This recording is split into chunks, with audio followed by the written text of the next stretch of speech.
And thanks once again for coming back to this series where we've been talking about a new way of looking at disease, and I gave you the brain-body diagram. We're actually now well into resolving metabolic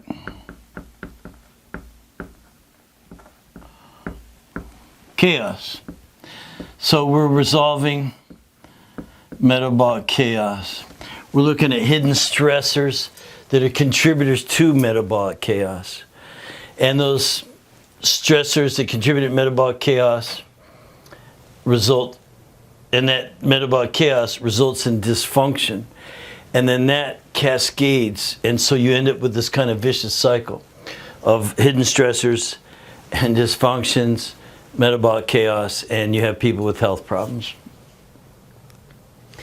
And so we've been sorting that out with the hormone, immune, digestion, detoxification, energy production, and nervous system. These are areas that we know when we look into what are the healing opportunities and give people things to do, complete behaviors that will resolve the underlying conditions. So we can pull apart metabolic chaos, resolve metabolic chaos when we get markers that are helpful. Again, we don't treat test results. Now, in the last video, I showed you how with one test we could do some really good work. We call it the 205. With the hormone and immune system, we look at cortisol, but we also look at estrogen and progesterone and testosterone and even melatonin. And we get kind of a window into what's going on with the hormones, the immune system. Again, not to treat the test results, not to sell products or anything like that, but to what is wrong, what's really going on.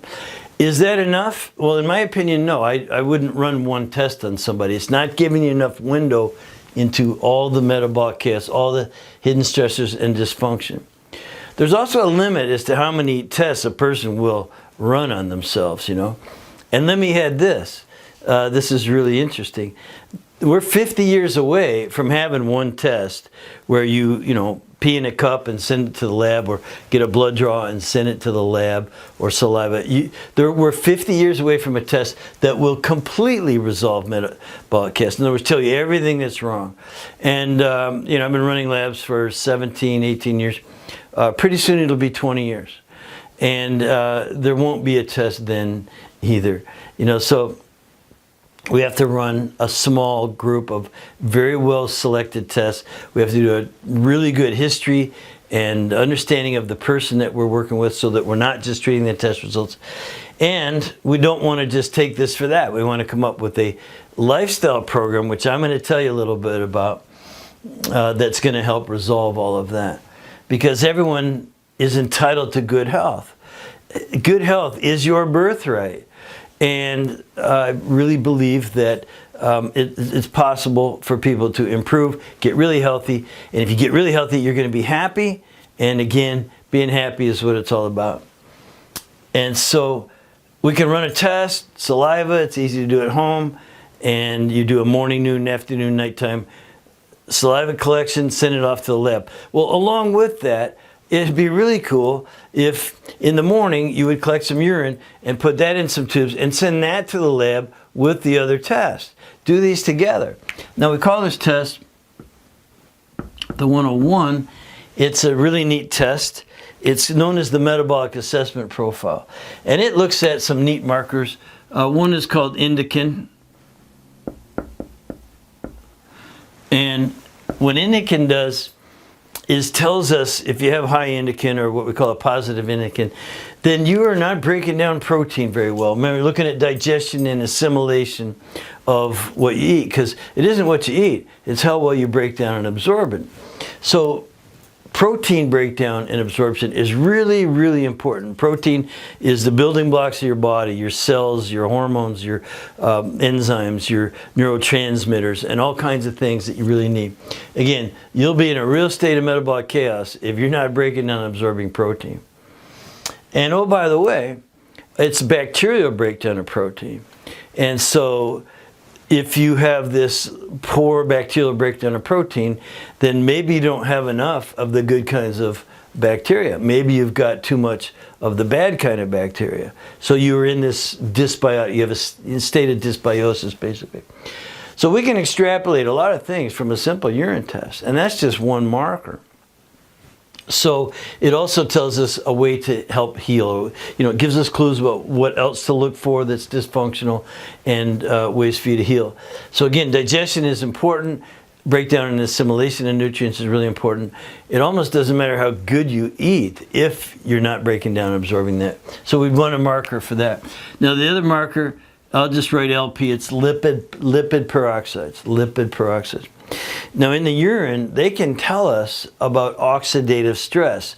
Again, just another kind of contributor to metabolic chaos.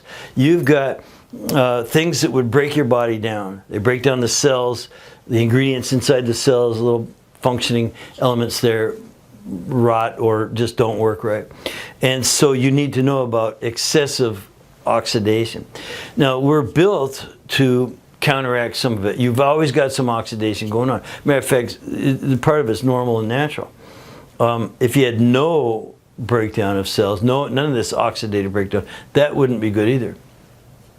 So we have pro-oxidation, and that is what basically turns an apple brown. If you cut it, you see it kind of rotting, the apple's turning brown, rotting. A nail would rust out in the rain, right, or if it gets wet. That's oxidative stress. Again, a little bit's okay. Now we also have our own natural antioxidants, you know, certain vitamins, vitamin C, vitamin D, vitamin E, and many, many other things are coenzyme Q10. They're great antioxidants. Even melatonin, believe it or not, is an antioxidant to some degree. So we have lots of things in our body that are antioxidants, but we want to measure what is the level of oxidative stress in your body. There's one more measurement that we get, and it's urinary bile acids. Now that can tell us how well detoxification systems are working, with in particular the liver. So basically it's a measure of liver congestion, if there is some. That would be a really important thing to know, don't you think? So what we're looking for is clues, and we're finding plenty with the inexpensive urine test. So what I'm telling you is that we can start sorting out this metabolic chaos. We are looking at hidden stressors and dysfunctions in your body that are part of that metabolic chaos when we can run some labs. So we've looked at hormones and the immune system and digestion and detoxification. We're at least getting some clues about how those things are doing in your body. And they can explain an awful lot of symptoms. There's a step we use called clinical correlation. Again, I'm not just going to want to sell you something, you know, once I look at these. Oh, you need to buy this product and this product and this product. I do not have any of my own products. I do not have a private line or anything like that. I actually don't care where you go buy your supplements. But I do know a few things about them.